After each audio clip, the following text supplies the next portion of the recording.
Hey, what's up, guys? Long time no see. Haven't been to the movies since Guardians of the Galaxy, though I do want to see a lot of the ones that came out in the last 2 weeks. Just haven't gotten around doing that, so that's why I haven't made any of these videos. I've been trying to pump out the rest of my Max playthrough. I'm still debating if I should put the last one out, because just like the last one I put up, the audio's all messed up on it. But that one's like an hour and a half, so I don't know if we're going to do that or if that's just never going to get put out. Who knows? But anyways, I recently saw that Noah movie.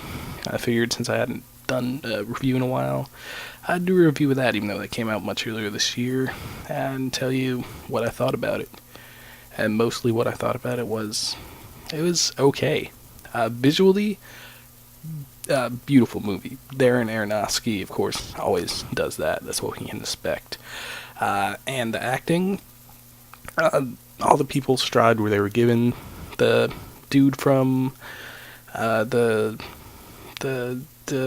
Percy Jackson. Yeah, sorry, could not think of that. The Percy Jackson movies. He does a really good job in this movie. I thought he probably has the best acting performance that I didn't suspect, because he's not the greatest actor in that, but he does have some good acting roles. I believe he's the guy in Perks of Being a Wallflower. At least I'm thinking this is the same guy. So he's a good actor, and I forgot that until I watched this movie again.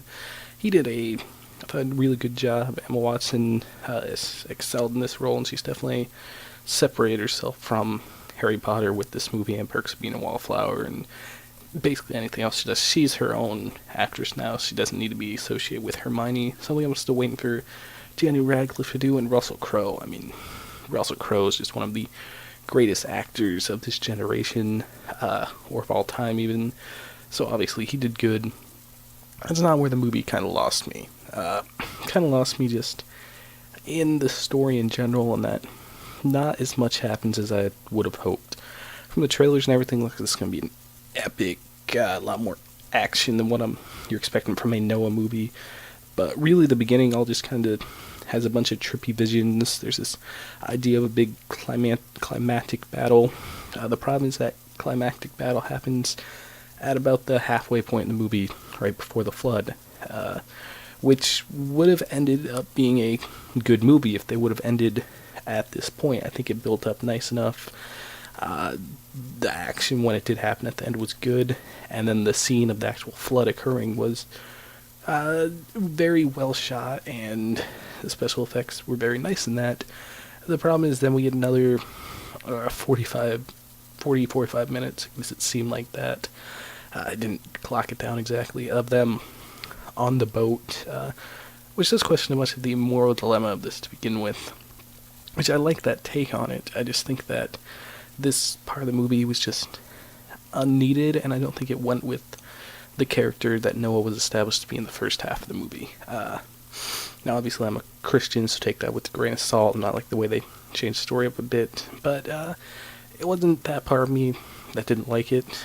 It was the part that it just kind of conflicted with the character that was set up not in the Bible, but in the movie itself. So that's just my opinion on that half, which, like I said, it just felt to me kind of tacked on, didn't need to be there. If they would have set up the first half of the movie more like this, with Noah being that kind of character, instead of just rushing that kind of like subplot in at the bottom, I don't want to spoil it even though it hasn't been out that long, then maybe I would have liked it more.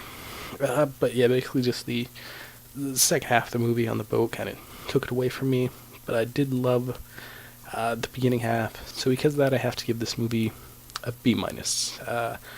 It's definitely a movie worth checking out, and you may not feel the same way. Maybe you'll like the whole movie. Let me know what you think about it. Sorry if my voice is strained there. I've been kind of sick. Another reason why I haven't been making these videos. Should be back putting up Wolf Among Us after I finish putting up the Max playthrough. Like I said, I want to see all those movies, so check that out. And I've been playing a couple different games that I should have some reviews up shortly. And I might even talk about the EA Access and how that's going. So thank you for watching. If you've been watching so far, please like, share, and subscribe. Man, this video is probably terrible, and I apologize for that. So hopefully next time will be better. I'll see you then.